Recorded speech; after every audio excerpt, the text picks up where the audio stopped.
le travail est l'un des premiers pourvoyeurs de réseau social.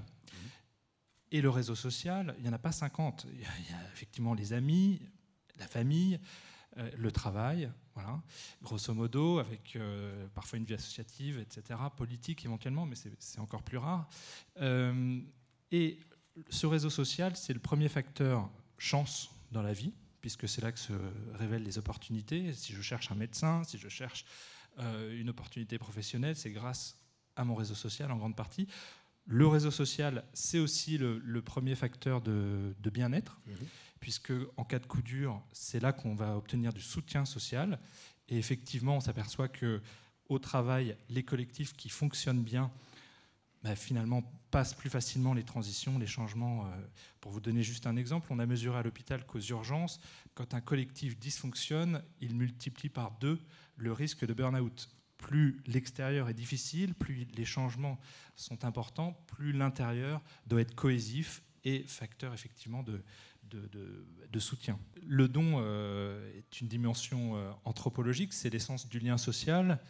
Ça a été mis en avant par Marcel Mauss, par un essai mondialement célèbre, l'essai sur le don en 1925.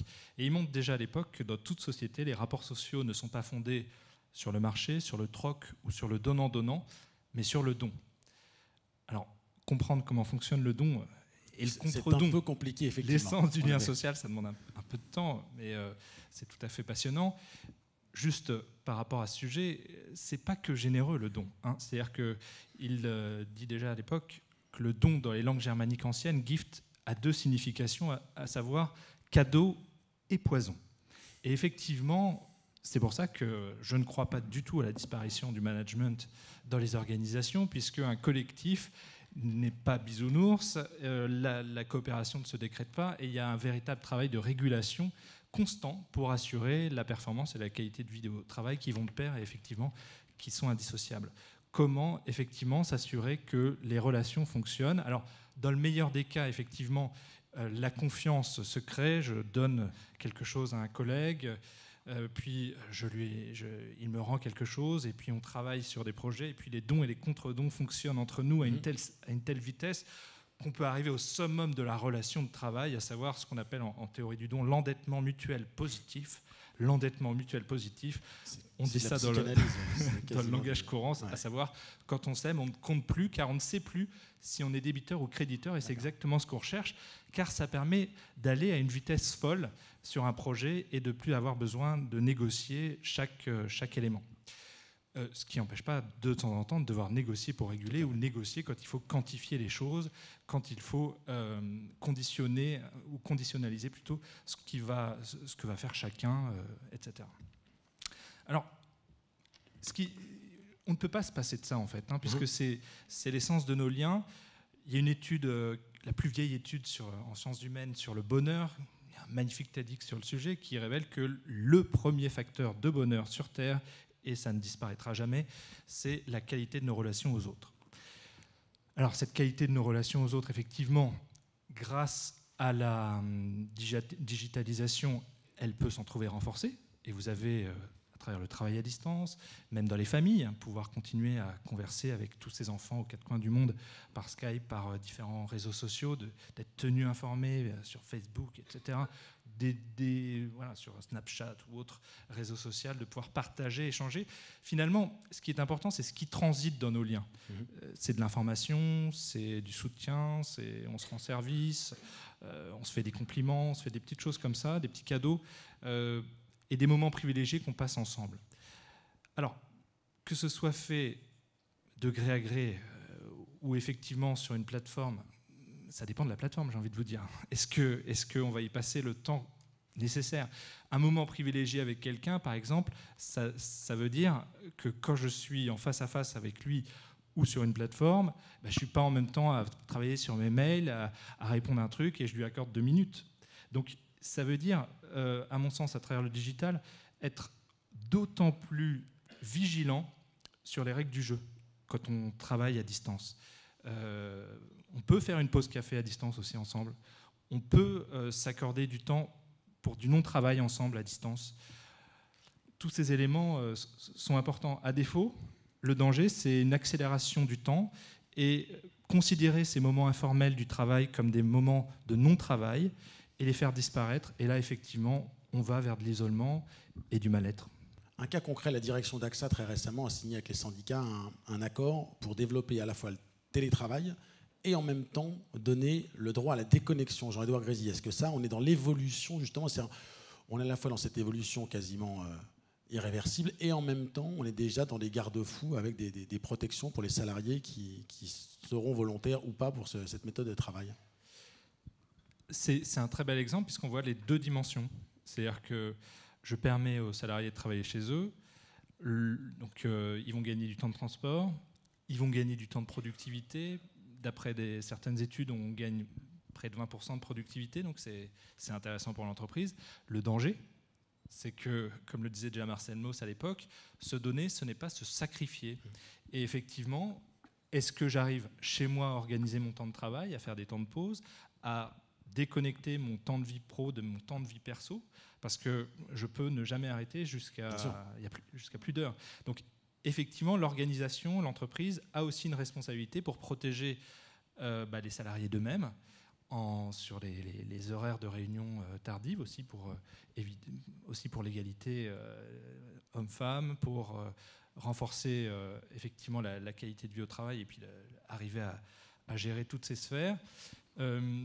Ce dont on s'aperçoit effectivement sur les études sur le burn-out, qui est un peu le mal du siècle d'après certains, c'est que c'est l'incapacité finalement à déconnecter, et finalement on arrive à un travail qui est morcelé, à savoir que quand je suis dans ma vie pro, j'ai la vie perso qui vient. Donc je reçois des SMS, des mails, je réponds sur Facebook, sur machin. Je suis en pause, je suis encore connecté parce que je regarde ce qui a été pushé sur Twitter, sur machin, sur truc. Je rentre chez moi, j'ai ma vie perso, mais je suis à nouveau avec le travail parce qu'il y en a qui m'envoient des machins. Et du coup, je finis, il y a un livre d'un médecin québécois qui est assez amusant, qui s'appelle « Pensuyard le hamster ». C'est-à-dire j'ai mon cerveau qui ne déconnecte plus, et je finis dans une roue à tourner de plus en plus vite, à ne plus savoir distinguer l'essentiel de l'accessoire. Et finalement, je m'oublie moi, j'oublie les personnes qui me sont chères. On oublie souvent que 99% des entreprises sont des TPE, PME, et que dans les petites entreprises, ça marche souvent comme ça déjà. Dans les plus grosses entreprises, parfois, le pouvoir et la règle ont pris plus d'importance, et il y a des modes de management qui sont plus Louis XIVe. On s'aperçoit, je commande, tu exécutes, à l'ombre des grands chênes ne poussent que des glands. Pourquoi dégrader mon lumineux projet avec des gens moins comprenants? C'est presque une fable de La Fontaine. Ouais. Voilà. Donc ça, c'est en train de changer. Parce qu'effectivement, je ne sais pas si c'est une histoire de génération, c'est aussi une histoire d'air du temps, c'est une histoire de contexte économique, c'est une histoire de changement sociétal, tout simplement. On sait que cette société telle qu'elle s'est construite va nous mener dans le mur d'ici 2100. Il y a quand même des grosses angoisses au niveau écologique, au niveau du réchauffement climatique. Et donc, ce qui est passionnant, Corinne me faisait remarquer qu'on entend beaucoup le mot peur depuis le début, et ça revient souvent. Mais en même temps, si on reste concentré sur nos peurs, ça génère des réactions cognitives où on se fige et on fait tous l'autruche. C'est-à-dire qu'on ne peut rien faire à notre niveau, qu'est-ce qu'on peut évoluer? Il y a un film qui est assez magique qui s'appelle Demain, qui a eu le César, qui a été réalisé par Cyril Dion, où il dit, finalement, ce qui est passionnant, c'est qu'il faut réinventer une histoire qui nous fasse envie, recréer du désir pour aller vers quelque chose qui nous fasse envie. Et ça, c'est à nous, et c'est en train de se faire, de se construire sous nos yeux. Ce qui est passionnant pour nos générations, c'est qu'on est à mi-chemin entre cette civilisation dans laquelle on est né et celle qu'on est en train d'inventer. Pour nos enfants, ce sera sans doute plus facile, puisqu'ils auront à suivre un chemin qui est déjà largement déblayé. Mais effectivement, c'est complètement excitant de redonner davantage d'autonomie, d'initiative, de liberté d'entreprendre, sans oublier la capacité de réguler. Mauss disait, faire société, c'est s'opposer sans se massacrer. Il y a des enjeux mondiaux, il y a des enjeux dans les organisations également. Comment réguler les tensions? On crée plus de débats, mais ça crée plus de tensions aussi. Comment réguler ces conflits? Comment oser avoir l'audace d'y faire face? C'est pas soit, c'est et. Ce sera et du travail et effectivement du freelance ou de l'entrepreneuriat, de l'intrapreneuriat. ce sera et du livre papier et du livre numérique, et du bateau à moteur et du bateau à voile. Si on observe les systèmes complexes, c'est ce que montre très bien Edgar Morin dans La pensée complexe, il dit, vous prenez, je sais pas, de la terre seule, vous prenez de l'eau seule, vous prenez des bactéries seules, chaque élément seul a des propriétés propres. Mais quand vous les mélangez, c'est ce qu'on appelle l'émergence, ça crée des qualités nouvelles qui ne sont pas portées intrinsèquement par tous les ingrédients. C'est ça le principe de l'émergence d'une nouvelle société.